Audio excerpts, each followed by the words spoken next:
আপনাদের সবাইকে। বন্ধুরা, আপনারা কেমন আছেন জানাবেন। তো আজ 1 জানুয়ারি, খুব সকালে সকালে উঠে গেছি, 7:30টার বেশি হয়ে গেছে। আমি এখন ব্লগটা স্টার্ট করছি। আর আমি খুব সকালে সকালে উঠেছি, অনেক কাজকর্ম আমার শেষ হয়ে গেছে। এখন আমি রান্নাটা করব। রান্না করার পরে তারপরে কোথাও ঘুরতে যাব, কি কি করব আপনাদের দেখাবো। তো বন্ধুরা, দাদা ভাই সকাল সকাল উঠে গেছে।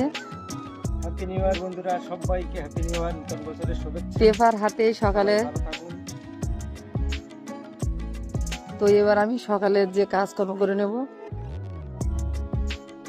হাঁসেরা কি সুন্দর বসে আছে দেখুন। এরাও আমার সোনামানা কেমন ভাবে বসে আছে 1 জানুয়ারিতে। চারিদিকে প্রাকৃতিক পরিবেশও সুন্দর আছে, রৌদ্র ঝলমল আকাশ।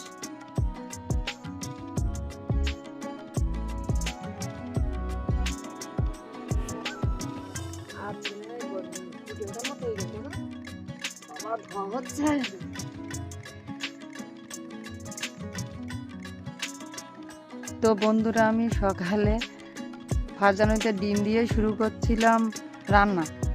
আর এই মূলো শাক চুনোমাই দিয়ে করবো, আলু দিয়ে। আর ভাত আমার ওদিকে ফুটে ওঠার মতো হয়ে গেছে। এবার উনুনও সুন্দর জ্বলছে। এবার আমি রান্না করে নেব। পুরো সকালে 1 জানুয়ারিতে শাশুড়ি মাও আমাকে সাহায্য করছে, যাতে ব্যস্ততার ভিতরে রান্নাটা আমি করে নিতে পারি।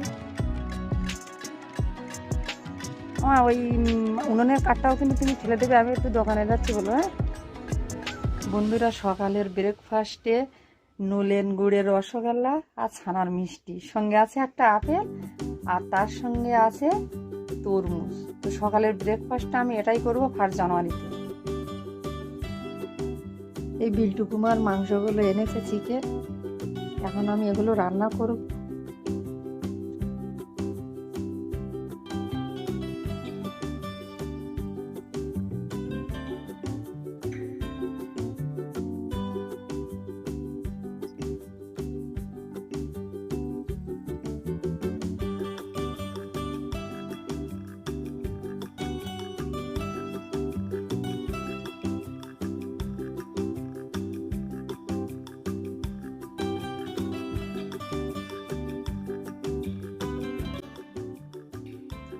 খাও বন্ধুরা, আমরা কিন্তু এই দিদির বাড়িতে এসেছি। পিঙ্কির উঠিয়ে আমরা কিন্তু খেতে বসেছি। আমাদের ছোটখাটো পিকনিক চলছে।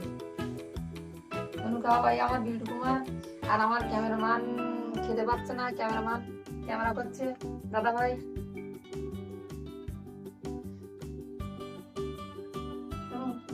চিকেন কেমন হয়েছে বাবা? 8 জানুয়ারি আমরা দিনের বেলায় করতে পারিনি, রাত্রে বেলায় ছোটখাটো পিকনিক করছি। মিষ্টি আর মাংস, সবজি দুপুরে খেয়েছি বলে এখন আমি সবজি করিনি।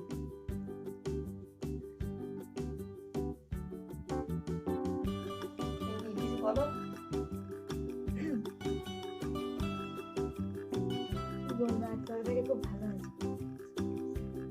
সোনু, চিকেন কেমন হয়েছে বলো? ভালো হয়েছে তো?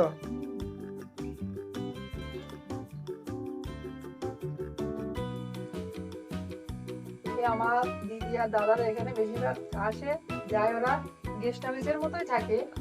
তো আমরা ওই জন্য গ্রামের বাড়িতে না গিয়ে এখানে গেস্ট হাউসে আসে বলে আমরা যখনই আসে তখনই আসি। তো ওরা ভালো টাইমে আসে, তাই আমরা এসছি।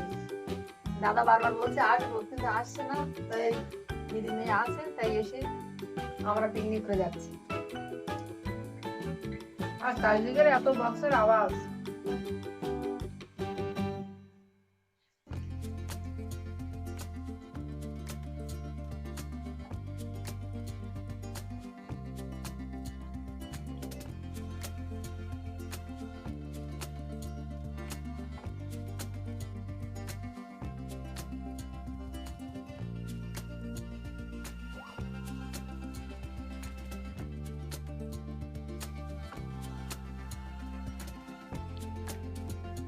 তো বন্ধুরা, আমরা আমাদের পিকনিক এখানে শেষ করে দিয়েছি। এবার আমরা আবার বাড়ির দিকে রওনা দেব।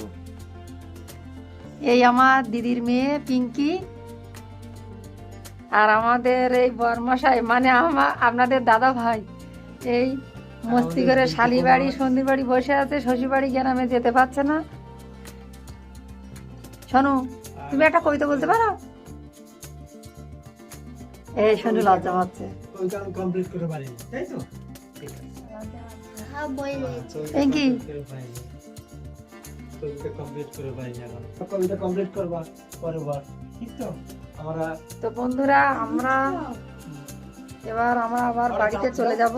এই দিদির বাড়িতে এসেছিলাম, দিদি দাদা এখন তো নেই। চামচ দাও দেখি, চামচ।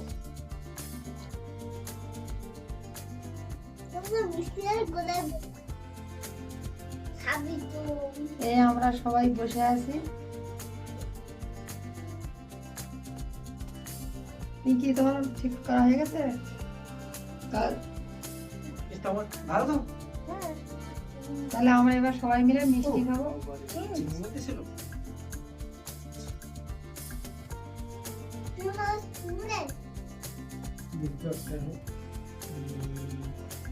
বালতি হাত দিলে সমস্যা হবে।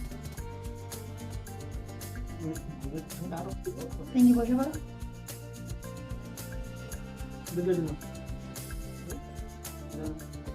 তুমি বলো, টোপ দাও।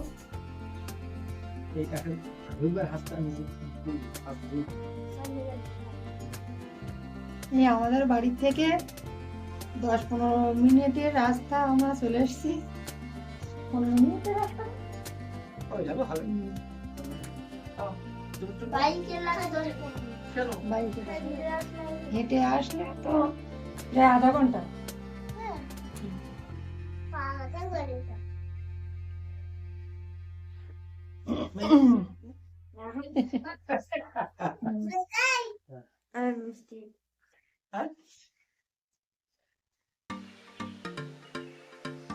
পিঙ্কি একটু হাই বলে দাও আমার বন্ধুদের। হাই।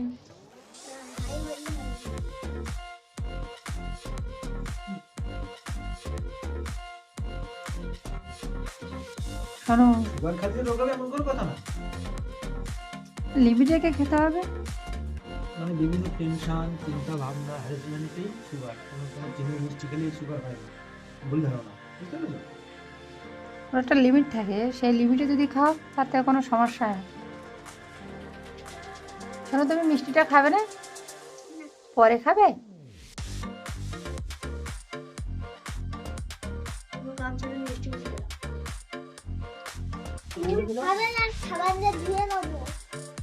এই আমাদের পিঙ্কি আমার এই দিদি বড় মেয়ে বসে আছে।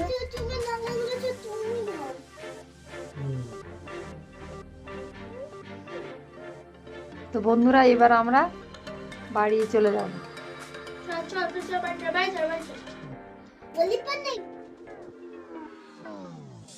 তো বন্ধুরা আমরা এসে জল গরম বসিয়ে দিয়েছি, সে জল খেয়ে এবার আমরা শুয়ে পড়বো। তো বন্ধুরা আজ দিনটা আপনারা সব থাকবেন, ভালো থাকবেন, সুস্থ থাকবেন। পরের পর্বে দেখা হবে।